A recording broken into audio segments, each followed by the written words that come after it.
My name is Matt Carpenter. I'm one of the founders at College Aid Pro. I am just north of Boston. I live in Beverly, Mass. Our office is in Salem, Mass. That's technically our headquarters, but we're very spread out as a company geographically. There's certainly a cluster of us in the Northeast, but Peggy's out there in Seattle, and we get a bunch of folks on the West Coast and kind of everywhere in between. I have been doing this for just about 20 years, which is which is amazing to say out loud. It's all I've ever done. I have not had another outside of tenants on bar. This is the only thing I've done for a profession. And it's incredibly challenging. It's incredibly rewarding, right? And for those of you that are feeling a little bit overwhelmed, a little bit anxious, and go ahead and raise your hand if that's you. I promise you, you are not alone. Okay. It is your kids and it's your money. I would be worried about you if you weren't a little bit anxious, right? Those are two pretty triggering things, and this is, the pressure that's involved. So our responsibility is to take the temperature down a little bit. Number one, to educate you guys, right? There's so much conflicting information out here. We really pride ourselves on being the source of truth. And we want you to put us to the test there. So that's what we're here to do. And Peggy has done this herself and has done this professionally for an awful long time. So, and she is the fairy godmother of financial aid, a title she has very much earned. So, Peggy, I'll let you say hi and let's dive in here. Yeah, similar to Matt, this is what I've been doing for a very long time. I used to be a financial advisor and a financial planner, and so that's really I'm a planner at my core, and have twins, a boy and a girl. And so I got into this, how does all this work, and kind of moved out of the saving for college piece when they went to high school. I did what probably a lot of you did, like start looking into all this, and it's crazy. And I saw these families really stressing about it, and decided to show up in that space and educate people and guide them through. We know the journey you're on, and all you class of 2025s, this isn't the last step. There's more after submitting the forms. Forms related, there's more, and then there's other steps. So we know the journey, so we love showing up and guiding parents. And as Matt said, it's a perfect storm of emotions. It's your kids and your money, and they're leaving, and it's just all this fun stuff. So that's who I am. I'm super happy to be here with you guys, and kudos for showing up, because the more you learn, the better. And welcome. We have several sets of grandparents, so that's lovely. Oh, yeah. Welcome to you guys as well. So let me share my screen, and let's get going, because as Matt said, we have a lot to cover tonight. All right, so Matt mentioned he is one of the co-founders of College Aid Pro. So for our newbies, like, this truly is our mission, and empowering you to shop smarter for college. So understanding how financial aid works and why you're submitting financial aid forms and the best way to submit them and all those pieces, it's just vital, or else you're just at the mercy of these colleges. And as you probably have noticed, they keep getting more and more and more expensive. So the price tags are very high, six figures. So there's the happy couple. So since we're talking about financial aid forms tonight, I'm a whale person. I have whales all over my house. But I think that's a relaxing picture for anybody. So let's start this with, people might be showing up here with some anxiety, and these forms are going to be a pain. I'm not a numbers person, all that stuff that's going on in your head. So few things to keep in mind when you're doing these forms, both forms. You can take breaks. It's not an SAT where it's timed and you sit there. You can save and come back, and you actually can fix mistakes. The ideal scenario is you're here. We're going to give you some great pointers. You don't make mistakes. We can also meet with you so that before you hit submit, we make sure you don't have any mistakes. But if you've already submitted and you hear something, you can correct mistakes. And I just think, just like everything in life, just you need a lot of deep breaths through some of this, especially the CSS profile. I'm hoping that the FAFSA is going to be much better this year. So far, so good with how they're doing it. So everybody should have received an email earlier today, and we know a lot of you have already done this because we can see it on the back end, so that's great. But Matt and I strongly encourage you to go ahead and set up. We have software for you. and you can set up a free account. And the email address, I mean, the URL is right there, mycap.collegeapro.com. Matt put it in the chat.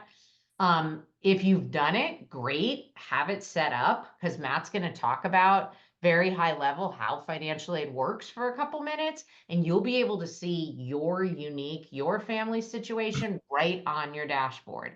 You'll know if you're eligible for need-based aid. This is vital. Don't think, well, I don't need to do that anymore. My kids have already applied for admission. We're doing financial aid forms.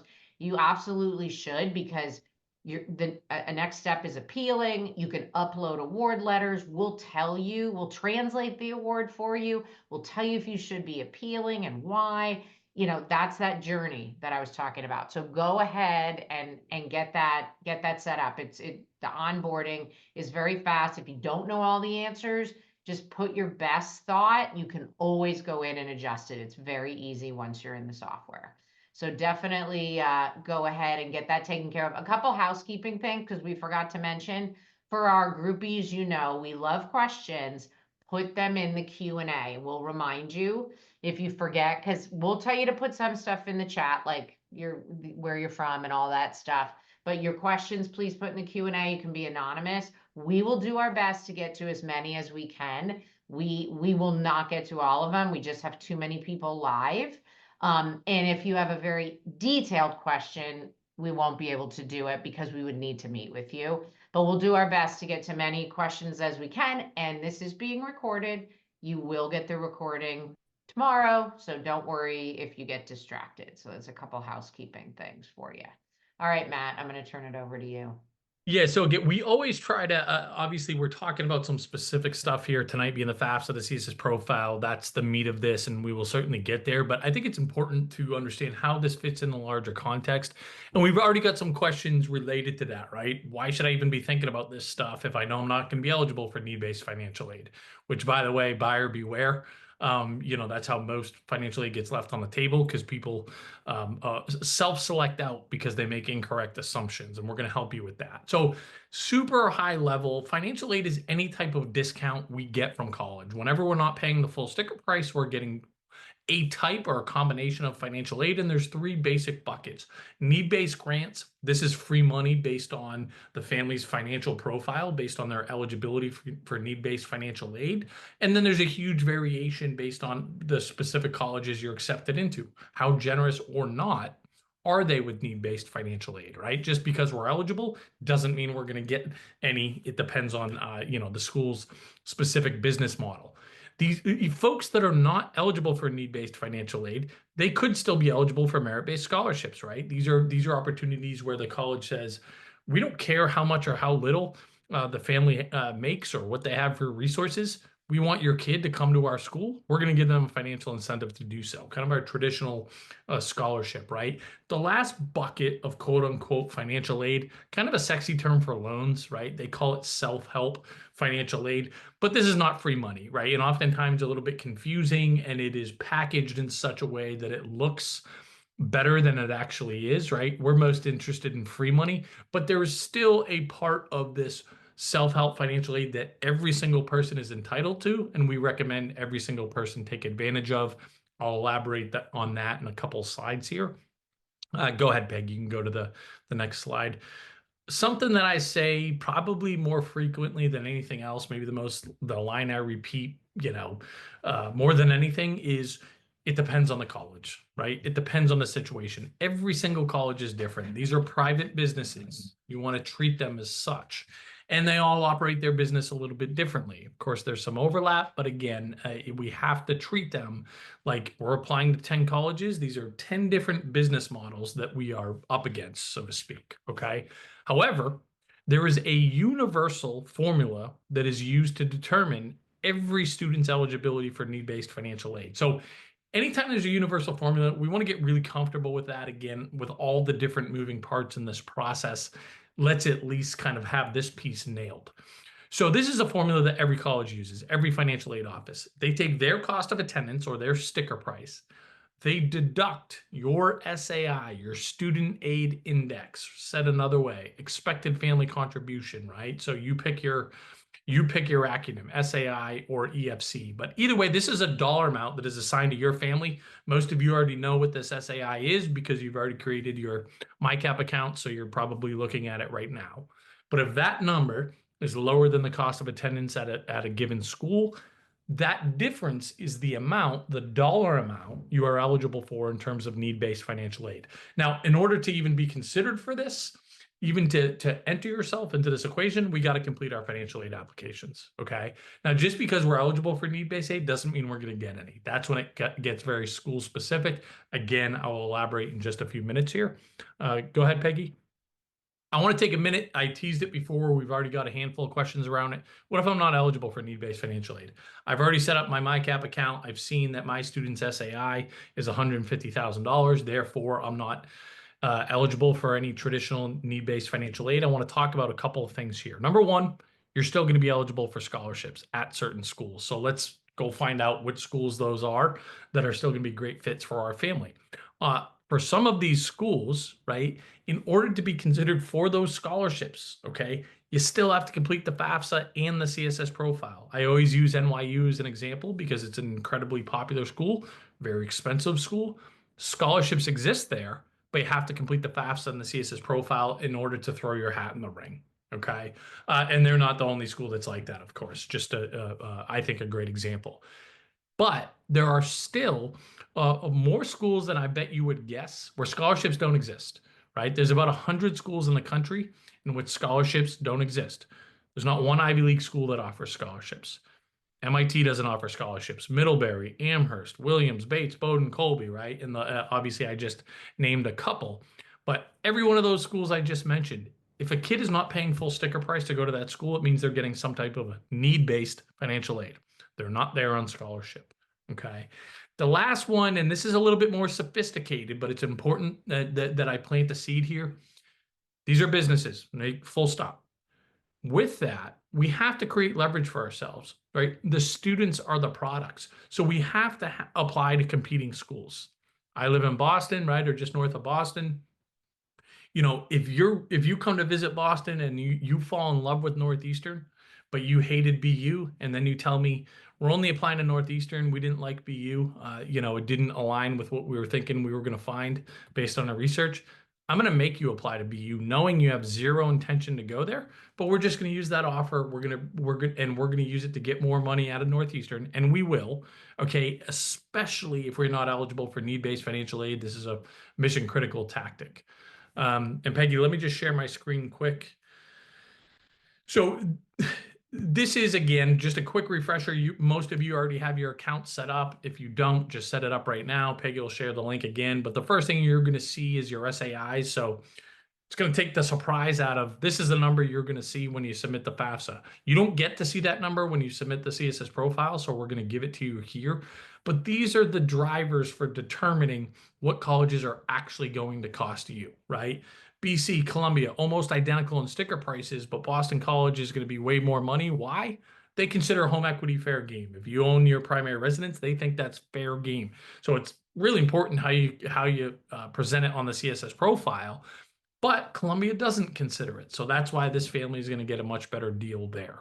Again, I'm telling you more than you need to know here. That's all baked into the algorithm, but this is where you should be living right now on the platform.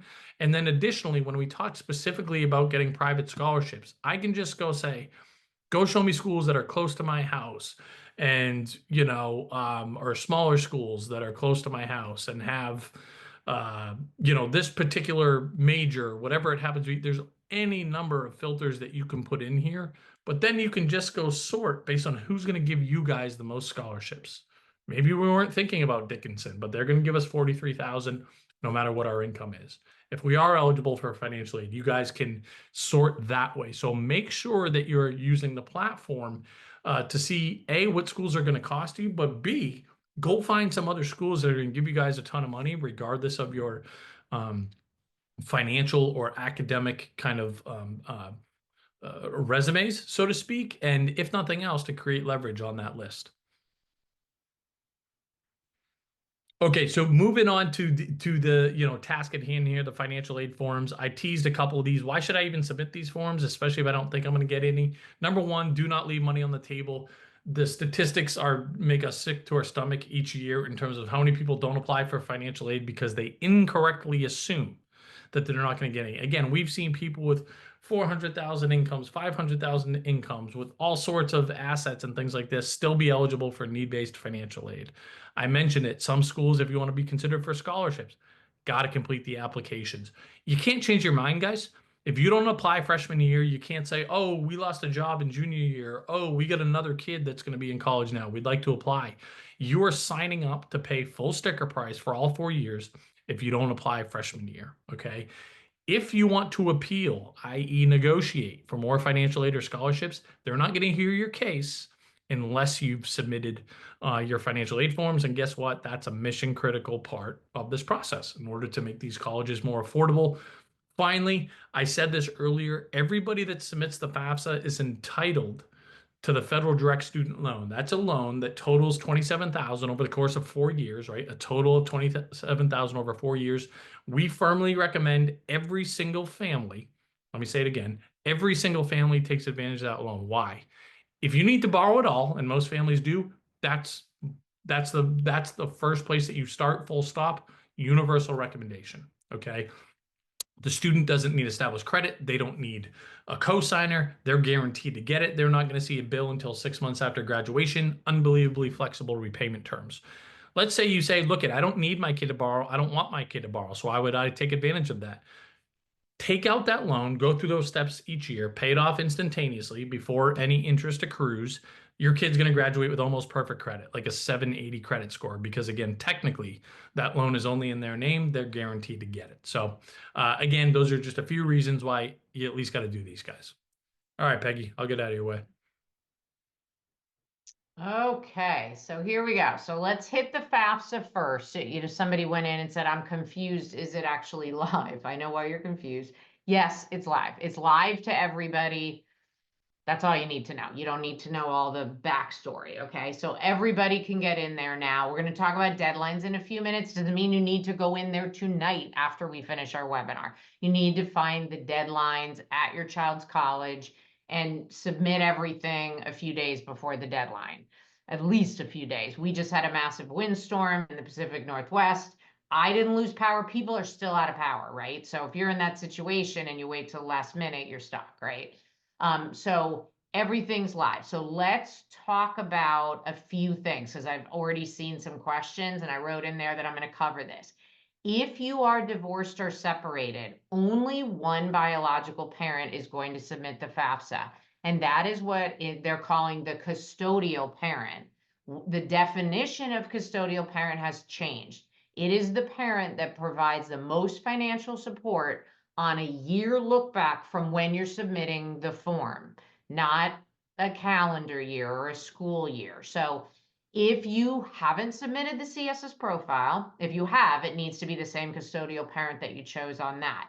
If you haven't, because you didn't need to, or the deadlines aren't here for the CSS, then it will be the same for the CSS and the FAFSA. If you have any wiggle room, if you're 50-50, that's a planning opportunity to figure out which parent is the most beneficial to submit, the parent with the lower income, lower assets. And if you can, talk about that, however you can navigate that as a family to put your best foot forward. We're happy to help with that. That's something we do all the time. If a custodial parent is remarried, that is the household. So that step parent's income and assets are part of the mix. So keep that in mind. So that is the new definition of custodial parent. So the non-custodial parent is completely out of this whole scenario for the FAFSA exclusively. The one thing you need to do now that it's live, and we've been saying this for a month plus, create your FSA ID. And we had some questions about this already. So there's the link. Make sure you're on studentaid.gov. Every student has to have it. If you have quadruplets, all 4 kids have to have their own FSA ID. They're going to each have their own FAFSA. God bless you if you do. The parents, it's either going to be one parent or 2. And I'm going to get a little bit in the weeds on this. But if you haven't done this yet, go do this. Because what happens is you create it, your information goes off to the Social Security Administration. They verify that you are who you are. That's going to take a little longer at this point because now the FAFSA is live. And if you have a pending deadline and you don't have approval, you can't use your ID. So it creates stress. So go ahead and get that done if you haven't done it yet. So let's talk about who needs to do that. When the government made these changes last year, they called anybody but the student on a FAFSA is called a contributor. Doesn't mean that you are obligated to contribute any dollar amount. It wasn't the best choice of words because that's what we all think of when you hear the word contribute. Contribute money is the first thing you think. It's not that. So just don't stress about that piece. What matters is your tax filing, how you file for taxes, and kind of your household setup. So if you're married and you do a tax return, married filing jointly, which is the common way to do it, least amount of tax, only one parent gets an FSA ID. Because what's going to happen when you get in the FAFSA is your tax data is going to move from the IRS into the FAFSA, and you're going to consent to that. And using your FSA ID and being in there with it is consenting to that. And you will sign an agreement saying, I consent for that to happen. So if you're married filing jointly, all of your tax information is together. Only one parent needs it. If you're married and you file separately, married filing separately, you have two tax returns. So you each have to have an ID so you can both consent to move that information in. If you're divorced or separated, only that custodial parent that's sending it in has to put it in. Okay, so that hopefully that clears that up because I know there were several questions about that.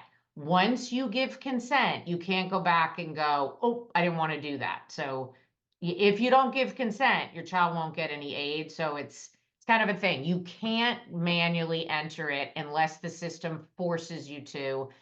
There's a few exceptions where the data won't move over. But for most families, you're going to get your IDs. It saves you from putting in your adjusted gross income and your taxes. All of that will move over automatically. Okay.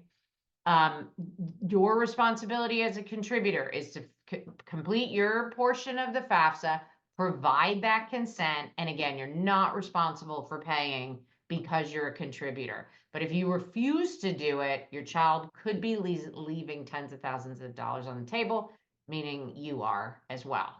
Okay, so here is the flow of the FAFSA. There's the student part. The student goes in, starts their FAFSA. You see the sections here. There's personal circumstances. I know we have a few grandparents on here. They'll be different, you know, who are your parents? Not hard to answer. Sorry, I got a tickle in my throat. Then the student is going to invite their contributors, which is typically the parents, right? And I'll give you a screenshot of that. There's demographics, student financials. So that's the income and assets. If the data is moving, less questions about income. Have to put in your colleges. You can put in up to 20 colleges. And then the student signs, okay? But it's not done yet. They've invited the parent, so the parent will then go in. It will be linked to your child. You notice you have less sections. You have your demographic section and you have your parent financials. And then you're going to sign it as well with that FSA ID and password. That's why you have to get it. That's why it needs to be approved. So that's the flow. You're going to go, there's a URL, but what's much easier to remember is FAFSA.gov. It will take you right to the studentaid.gov / blah, blah, blah, blah, blah. So I always tell people, just go there. You're going to be looking at this page. Go ahead and click login to start. Okay. Because you're starting a new one. Make sure you're on the 25-26 because that's what it is for seniors. If you have a class of 2026 child, this is a great like overview for you. You can't do anything. That FAFSA won't be live till next fall. So that's how you get started. This, just to give you a visual, this is what if you're probably sitting there with your child and you're going to go through this FAFSA, this is how you're going to, in essence, invite yourself. One thing I want to point out, we haven't done enough this year to know if this will happen again, but I want to point out it's tiny, but there's this little word optional here.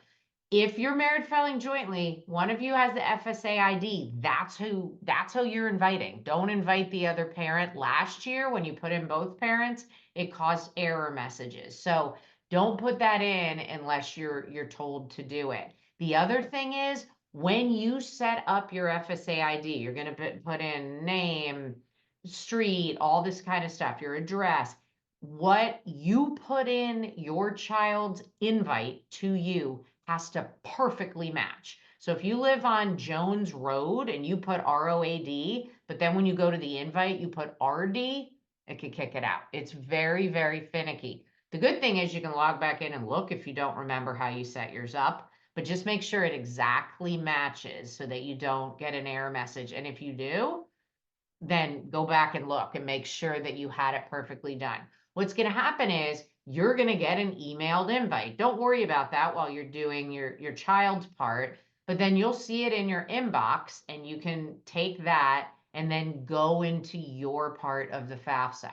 Once you get in there and you log in, you will see something that says accept the invitation from your child, and then you will be in your portion that's already linked to your child's FAFSA. That's how it works. And then your piece, when you sign it and finish it, will become part of your child's FAFSA, and then your child's FAFSA will be complete. It's not complete until all the contributors do their part. Okay? When you get in, you're just going to follow that same flow, like I said earlier. So you do this piece, then you pop over here. Okay. Real high level with FAFSA, mistakes people make: don't include retirement accounts, only non-retirement money. Don't include the home you live in under your investments, your equity in the home you live in if you own it. Other real estate, yes, but not the home you live in. Don't overvalue your business. We can help you with that. If they're going to ask the value of your business if you own a business. Only put the balance in your child's 529 that is going to college. If you have 2 other kids and you have nice balances in those accounts, they don't go on the FAFSA under your investments. That's where it goes if you're the owner. Also, this SAI that Matt talked about, don't assume that that's what you're going to pay, because it could be more. That's all part of the planning that we can help people with. And then, of course, don't miss deadlines. If you miss deadlines and you're eligible for need-based aid, you're giving the college an opportunity to give you less money. And that really stings, obviously. Deadlines. I'm sure there's going to be questions to Matt. What are my deadlines? What's my deadline? It's school dependent. Go to the school's website. That's the source of truth about deadlines. Third-party sites, in my opinion, it's too risky, especially with the FAFSA going live earlier than the December 1 deadline. Schools could change. So you really want to go to their website and get the official deadline from them based on how your child applied for admission. So that's how the deadlines work. Okay, that was Peggy, let FAFSA. me just give you a quick breather here because I'm going to reiterate what you just said just because we had so many questions around the SAI. Because people say, well, will that tell me how much I'm going to pay for college or how much I'm going to get for college? It's almost a distraction, that number. It's going to give you an indication of, and one way to look at it is best case scenario, this is the least amount we would have to pay at any college. But it's also incredibly rare that there's that straight of a line, right? Because every single college is different in terms of their generosity or lack thereof. Like, it's kind of strange that you're going to send the same information to 15 different colleges and probably get 15 different offers back because of all these different variables. So it gives you just kind of a high level, okay, am I even in business for any type of need-based financial aid? Is it a lot? Is it a little? Is it none?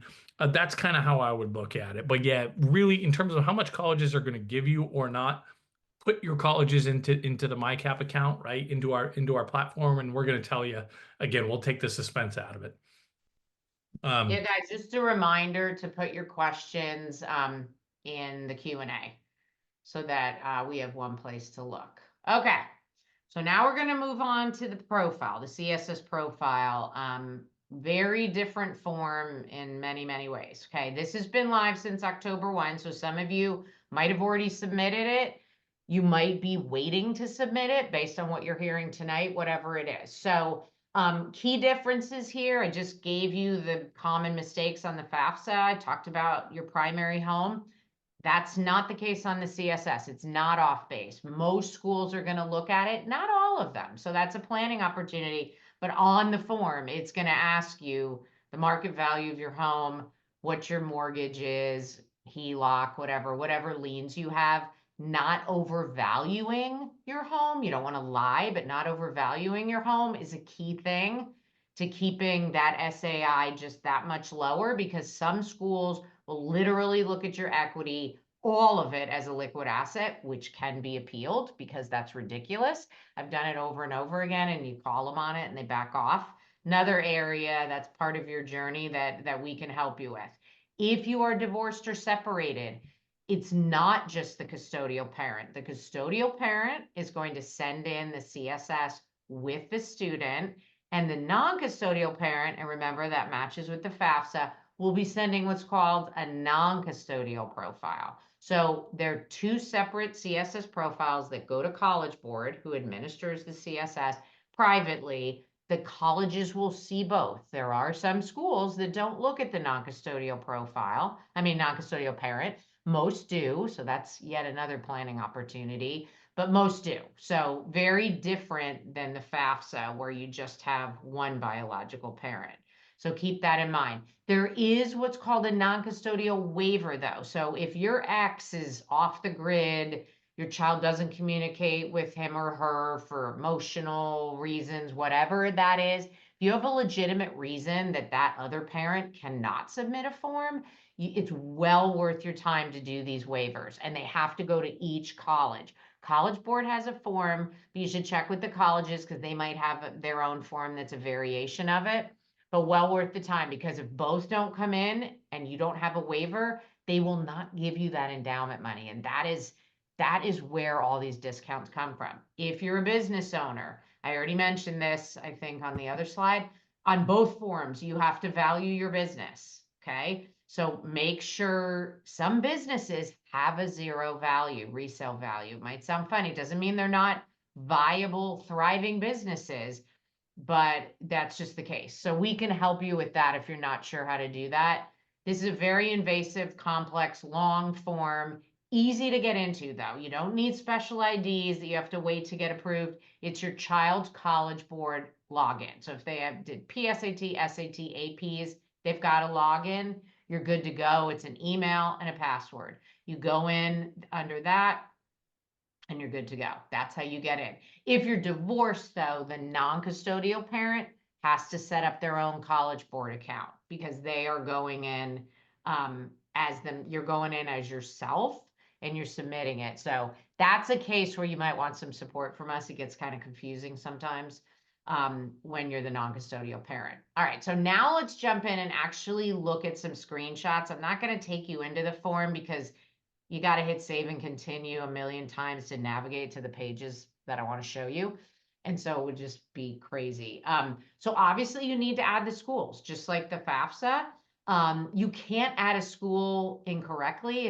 If they don't require it, it won't come up. I recommend you just do it by the college name. Search Vanderbilt. Make sure when you get the results, you pick the right one, because you want the undergrad Vanderbilt, not the med school or the law school. So just believe me, it might seem like duh, Peg, but people are going quickly. They're not paying attention. Just pick the right school, and then they'll ask you a few questions. It's going to be first year student living on campus. They're going to ask how your child is applying. Don't stress out about, well, we might do early action. A lot of the early action deadlines are coming and going, but it's just so they can give you deadlines. That doesn't go to the college. It's not binding to the college. So don't stress about that piece. You're going to notice in the form that there, and I'm going to show this in a minute, but there are required questions and there are not required questions. They ask for your child's social, and then they also ask for the parent's social. For the student, some schools use it to track. So on that one, we're more likely to say, yeah, you should provide it, because we've had some where the schools say we don't have it, and we help navigate that so they find it. But for the parent, that's up to you. Like, you're going to be uploading tax returns, so they're going to see it anyways. But if you don't want to put it on the form, it's not required. So you can leave that off. But like this question, highest level of education completed, if you've got a master's degree and you put that on the drop down, they're going to make assumptions based on that, right? So I would, when you're doing these forms, like my 3 commandments, be honest, don't overestimate, and don't overshare. Okay. And so that's an overshare. Like, why share that? This isn't a time to, beat your chest and go, I have a PhD. It's not going to help you getting aid. Okay. All right. So here's my example. Here's a perfect question. This is required. You have to put your adjusted gross income. They're going to tell you exactly where to go get it. Just put it in there. You're going to see these yes, no's throughout the form. If it's not required, and you're not going to answer it, don't click on either one of those because you can't unclick it. All you can do is toggle at that point. If you do it, I get on meetings all the time when people are like, I hit it, Peg. It's fine. Just answer it honestly if you hit it, right? But if you're not going to answer it, just leave it alone. Okay. More things that are required. These are these financial pieces. This is the stuff that's going to get pulled into your tax return on the FAFSA. But on the CSS, they need to know your wages. Line 1Z of your 1040. You can see here, interest dividends not required. You can leave it blank because they're going to see it. You're going to upload your taxes. You're not trying to hide stuff. You're trying to make it easier to complete and then not to make mistakes, right? With numbers on questions you really don't need to fill out. How much did MJ, is the mom in this scenario, earn from work? You're going to see these little caret drop down things. If you're not sure, click on it and they will give you an explanation. So that one's required as well. And your taxes are required. And so go to that line on your 1040 and make sure that's in there. Those are the required income pieces, which is a big part of the calculation of the SAI. So if you have an adjusted gross income of less than 100,000, or you can click any of these parent benefit questions they ask, your kids are on free and reduced lunch, you're on Medicaid, any of these, you click any of these or your AGI is lower than that, you're going to get a fee waiver and it'll pop up and tell you. You don't have to do anything. You don't have to click anything or have a coupon code.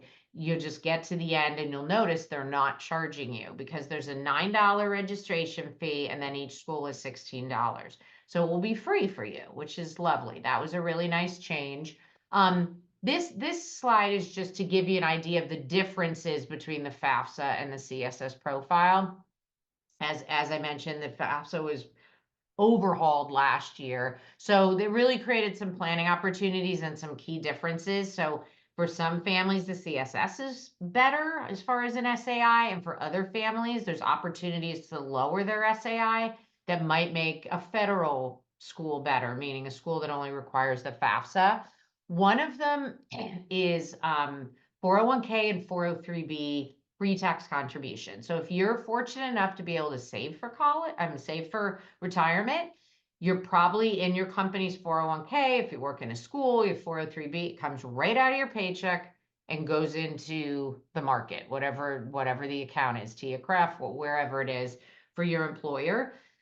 You save money on your taxes. On the FAFSA, they're like, yep, that's fine. We let you do that. We're not that you've lowered your adjusted gross income. We don't care. On the CSS, they're like, yep, we understand that, but tell us how much that was, and we're going to add it back into your income, unless it was a mandatory contribution. If your employer forces you to do that, like University of Washington, where I live, 7.5% has to go in as an employee. Well, then you don't have to put it down because you have no choice. But most employers don't mandate it. So that's a big deal. If you're both parents work and they're maxing it out, that's a lot of extra money going into income. If you have a health savings account and that's pre-tax, you got to put that in. Alimony, they want to know about. If you're in the military or clergy and you have food allowances or a housing allowance, these CSS schools are going to look at that. It's not going to help your SAI, I'll tell you that. FAFSA schools have taken all of that and said, you know what? We're not going to count that against you. So those are really nice perks on the federal side, but the CSS has stayed the same as they always have been. On the CSS, they're asking you to project forward for income. You might be thinking, why the heck are they doing this? It just makes way more questions. You're right, because it's all about 2023. That's what it's about, but they're trying to get a better feel for your family. So these questions are required about 2024, so you can't lie, but don't overestimate. Put what you know you're going to make. If your boss is like, you're looking great for a huge bonus this December, you don't put that down because you don't have it and it's not guaranteed. So don't overestimate on these questions. Same thing for 2025 projections, and for your child, they're going to do it. Okay. Just be honest, but don't overestimate. Give the least amount that you know is certain that you're going to have. When it comes to parent employment, this little same keeps popping up. I don't know why that keeps happening. So anyways, parent employment, these aren't required. What retirement plans you participate in? Not required. Just leave them, right? If you check a bunch of boxes here, that's not going to help you, right? They're going to say, well, dad's got a lot of opportunities to get a lot of retirement money, income. It's not hard to draw the line of what they're going to be thinking. I told you earlier that retirement accounts are not included in the calculation. They are not, but the CSS profile now asks for this, and it's a required question. It's very irritating, to say the least. If you haven't been able to save a lot, it won't be as big a deal as if you have a lot of retirement savings. They're not going to throw it in the equation, but they're going to see that you're prepared for retirement, and I can't say that's going to hurt you, but it could. It's just, that's new as of a couple years ago.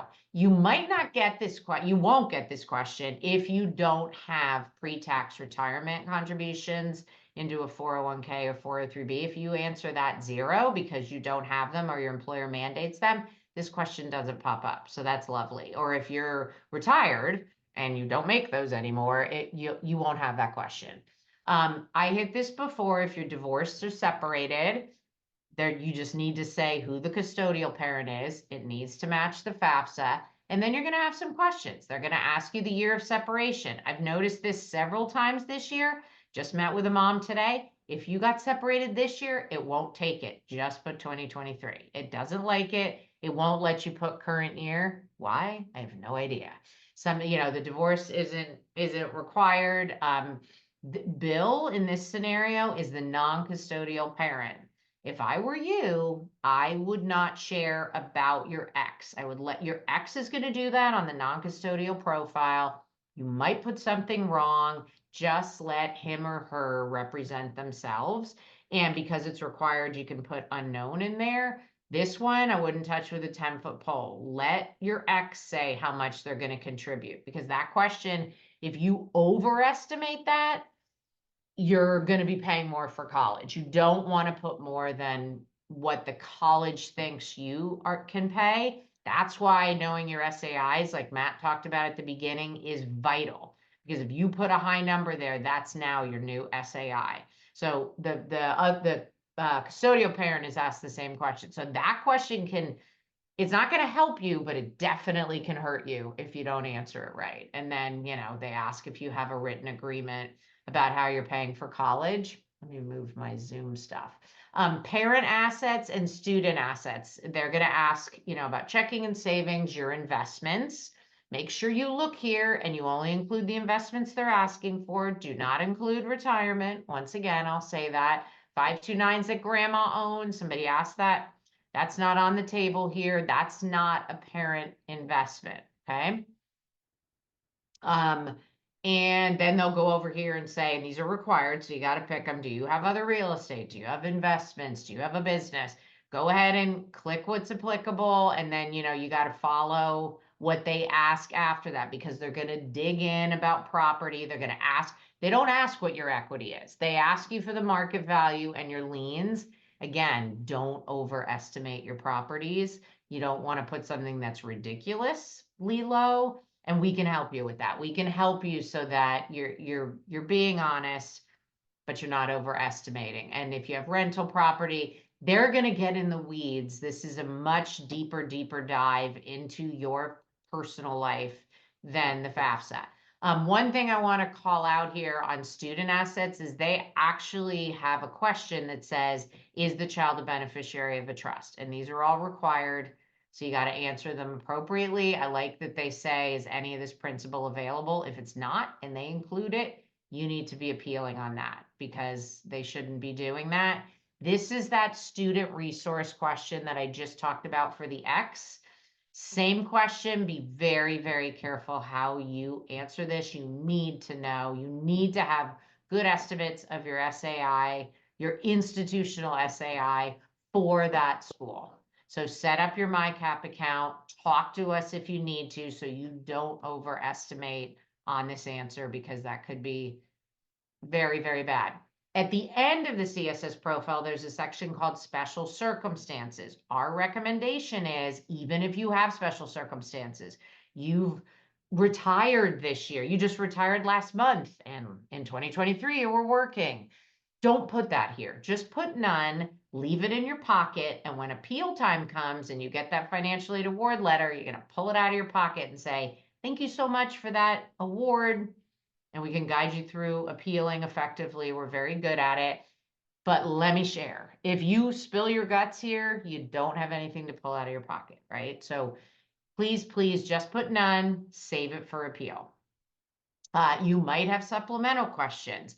There's another, you think there wouldn't be any more questions, but there is. There's a big pool of questions that the schools can say, hey, I want that one and that one and that one. Ask it just for me. Here's some examples of things that Harvard put on. You notice none of these are required. They go even deeper into your life. What cars are you driving? What's the make and model? That kind of stuff.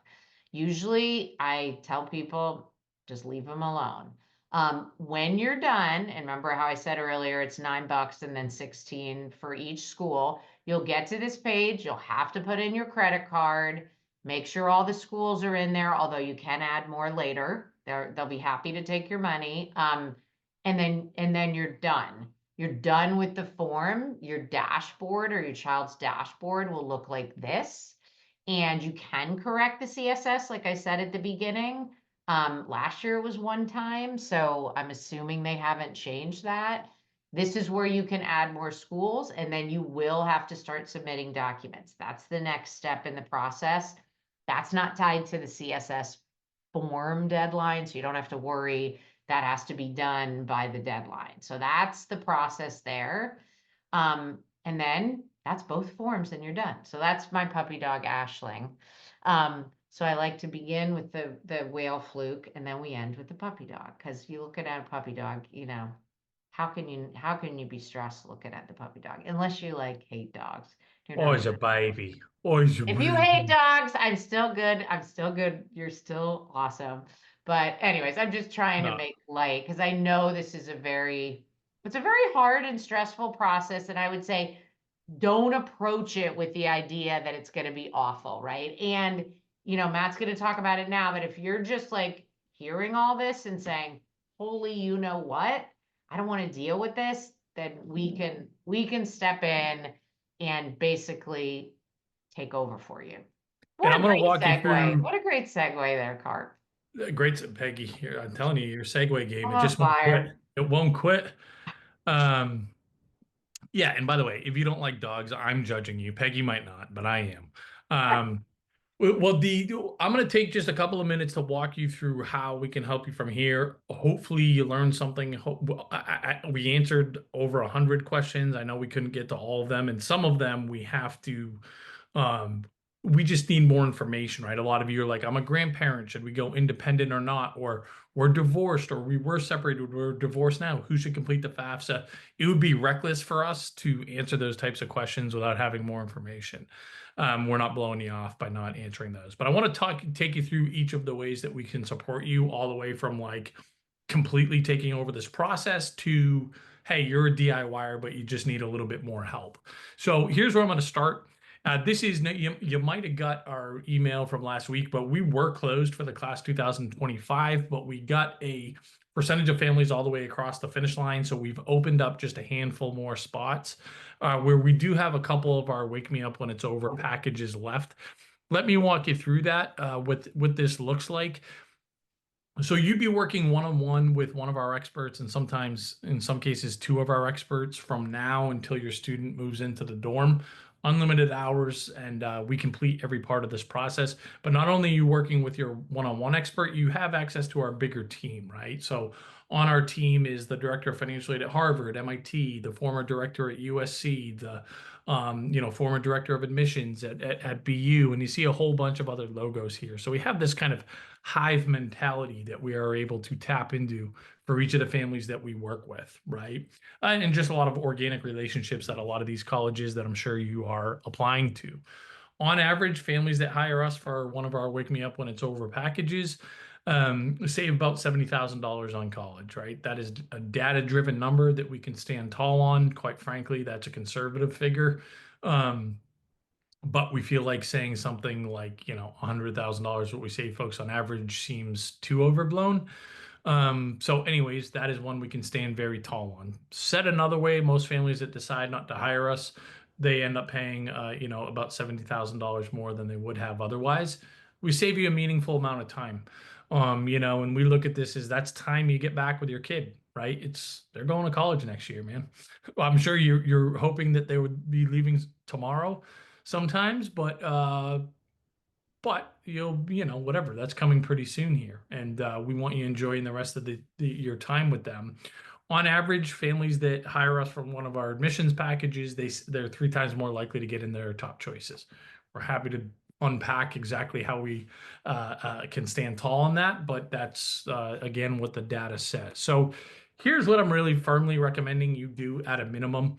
Um, our Wake Me Up When It's Over financial aid package essentially means we are grabbing the wheel for the rest of this process, all things financial aid and scholarships. Even if you've already submitted your CSS profile and or FAFSA, it's not too late. We can still provide a ton of value here. I can all but guarantee we're going to have corrections for both of them. We're going to go look at and say, no, we want to value our home differently. No, we're going to say we can pay her a different amount per college. No, you shouldn't have put your 529 here. No, you should have valued your business differently. No, this parent should have been the one to complete the FAFSA. Okay, and it's not too late. We can make those changes. If you haven't submitted your FAFSA or CSS profile, put your pencils down. Obviously, if you haven't started it, don't start it. Because that's the first thing that we're going to do. We're going to correct and or complete your FAFSA and CSS profile, all of it. And there's a strategy there.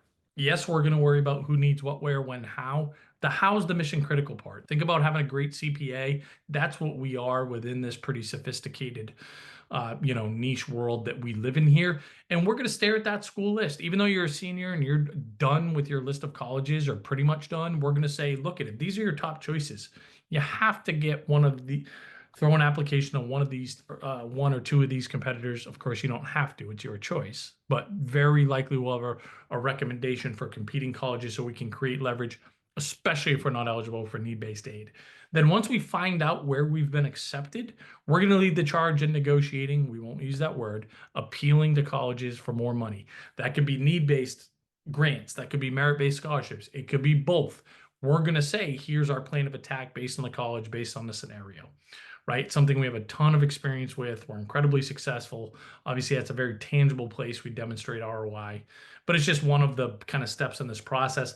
The last major step is how are you going to pay this bill, right? Even if you have resources, should you spend your 529 up front? Should you spread it out over 4 years? We're going to have firm recommendations there. How do we borrow? How do we get the best rate? What loan should we take? Is it the student? Is it us? Is it federal? Is it state? Is it private? Is it home equity? Right? How do we navigate that part of the process? We're going to have firm recommendations. Okay. So, guys, we can only do it, like I said, a handful more of these. Number one, we're going to very likely hit that number tonight, and the coupon code is going to expire tonight. So don't overthink this one. Sign up. You're going to get, again, a gigantic return on the investment, much less just kind of taking a lot of the stress out of this process and having somebody one-on-one to work with for the entire thing. Okay.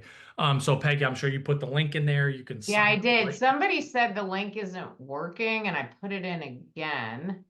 Um, and I clicked on it. It's working for me. Yeah. So, and again, you can pay installments or you can pay one time, guys.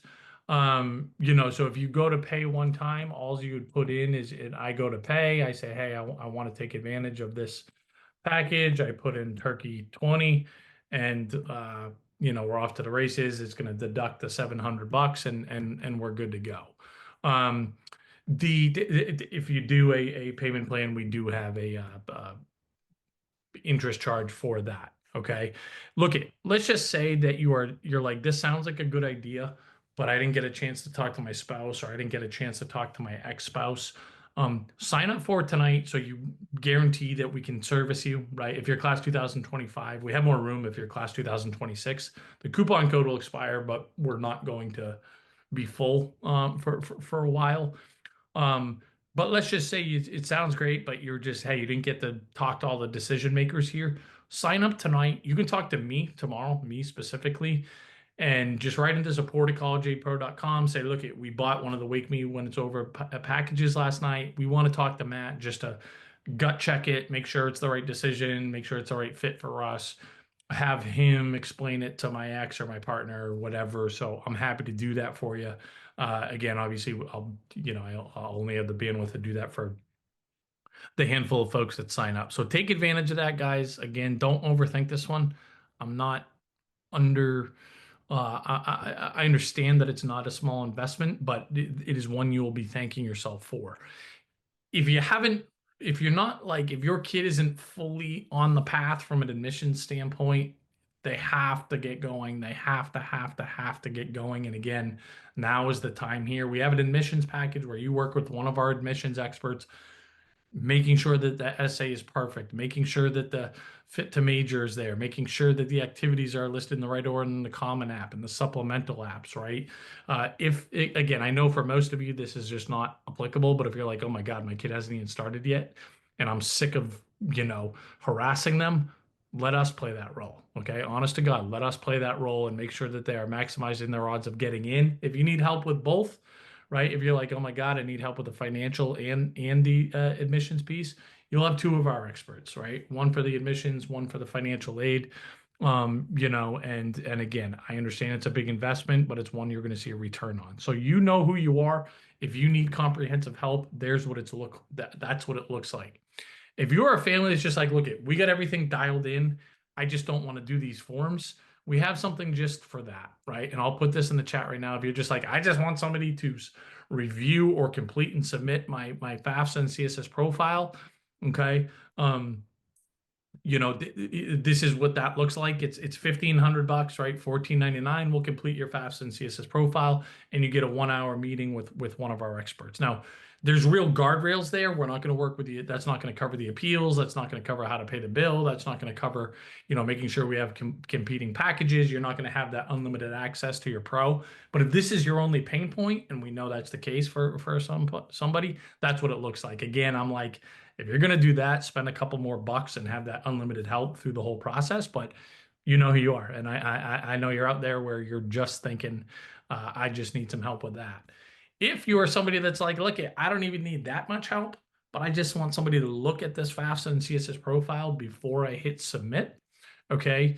You can book an hour right within your MyCap platform. If you're in the free version, it'll say upgrade right here. You choose Software Plus Expert. You pay $349. You get access to the premium software for a year, and you get an hour with our expert, right? So if you're somebody that's just like, I just need this little bit of help, somebody just review my CSS profile, make sure I did it right, whether you submitted it or not, same with the FAFSA, that's what that looks like. Finally, if you are somebody that says, I'm not either of those people. I'm the DIYer, right? I'm the DIYer. That's who I am, right? I paint my house. I change my oil in my car. I don't outsource anything, right? And again, you know who you are. You're there. Join the club, everybody. Join the club. If that's you, sign up for 25 bucks, right? You get premium access to the software. You got other stuff like bi-weekly office hours, bi-weekly member-only workshops. It's $25 to get on. You're not going to find this online. You only our live kind of registrants will have access to this. And it's $9.99 a month after that, right? And you can cancel at any time. So again, if you're the DIYer, this is the spot for you. If you're somebody that's just like, hey, look over my shoulder real quick, but I want somebody one-on-one, to look over my shoulder real quick, get an hour through the platform here, right? Upgrade College A Pro. If you're somebody that just wants the forms, we got you covered. And again, if you want to kind of guarantee you get the most return on your investment, and we are taking over for the rest of this process, get one of the wake me's, whether it's financial aid only or the financial aid and the admissions. We like to think we have something for everybody, regardless of your resources, regardless of kind of what type of help you're looking for. That's what we're trying to provide. We're trying to meet you where you are. Um, Peggy, what did I miss, brother? Nothing. It's great. I mean, we basically have every level of support that you could want. So I put the link to the page that Matt showed in because that's where you can sign up for any of the Wake Me's. And you can also scroll down if the club is for you. And then remember, if you want the hourly, then you do that through the software. If you're confused, just write us at support@collegeaidpro.com. We have a support team that's awesome that mans the email during business hours. We'll get back to you right away. If you have a question tomorrow, you're not sure exactly what you want to do or how to do it, just write in and we'll get back to you right away. People are writing in with, I mean, you guys have had great questions and people are like, I'm getting divorced now. Right. Work with us because we can help you. That's not something I can answer in the Q&A. Exactly. The best way to handle it. There's certain ways to submit the forms. There's certain ways to handle the appeal. And I mean, you will make up your investment almost definitely. So, if you have a complicated situation, those are the people that really love the Wake Me When It's Over because they have somebody guiding them on each step of the process. So Yeah, and let me go get somebody's asking just for this again. I'm making sure I'm trying to yeah, so I mean you said it, Peggy. I think we said it, right? Like there should be something for everybody. Look, if you're looking at this going, hey, I at least want to join the club, but even that $25 is cost prohibitive. Just write into support at collegeaidpro.com. We'll get you on there for free. Obviously, we ask that you be truthful. We're not going to vet it or anything like that. But if you are somebody that like, hey, look at, I want all the resources I can get, but we don't have, we can't afford the $25, or that would be one where we'd really be losing sleep. Just write into us, and we'll take care of you. And yeah, in terms of the payment plans, let me just show that again. So on the proposal here, which again I will share again. And by the way, guys, it looks like we only have 3 of these left. Our Wake Me packages. So if you want it, get it now. Even if you're a class 2026 student, before the coupon code expires tonight. But right on the proposal here, you can either, whatever, scan the QR code or just click on the link and it will give you the option here. Do you want to pay monthly or do you want to pay one time? Right. So that is yeah, and somebody asked about how many hours are included. So on the two, I wasn't totally listening when you were doing the whole thing, but the one admissions package is 20, the right? admissions package is capped at 20 hours. For you seniors, you're not going to need more than that at this stage of the game. If you do, you can do a la cartes and all that, and whatever your expert will be. That's we're very good at kind of having that tracked and visible to all parties involved. You're not going to need. It's going to be rare that you need more than that. Even for underclassmen, that is enough for most kids and most families. We have more comprehensive packages for admissions, but it's only usually if you get started junior year and you're applying to a bunch of Ivy League type schools that have a bazillion essays and things like that. But yes, this is limited to 20 hours. The financial aid piece, there's no limit on hours. That's from now. It doesn't matter if you're sophomore, junior, senior, until your kid's moving into the dorm. Okay. All right. Yeah, Peggy, I think that's it. We're over time here. Actually, I didn't even see. So thanks everybody for staying late. Thank you, Peggy, for staying late. And and as promised, guys, we could not get to every question, right? We had several hundred questions. We did our best. Peggy, it looks like we answered almost 150 all in, so not too bad. Um, Yeah. and look, if we don't Great, hear great questions, everybody. if you don't do anything, just continue to pay attention with what we're doing, continue to stay engaged. For those of you who kind of take the leap, I promise you're going to be happy. We're excited to go prove it. We've done it many times over, and that is we tend to get better every single year. But either way, we appreciate you showing up. We appreciate the great questions, and you guys have an awesome Thanksgiving. If we don't Yeah, interfere, everybody gobble gobble. Have a great I'll go. Thanksgiving and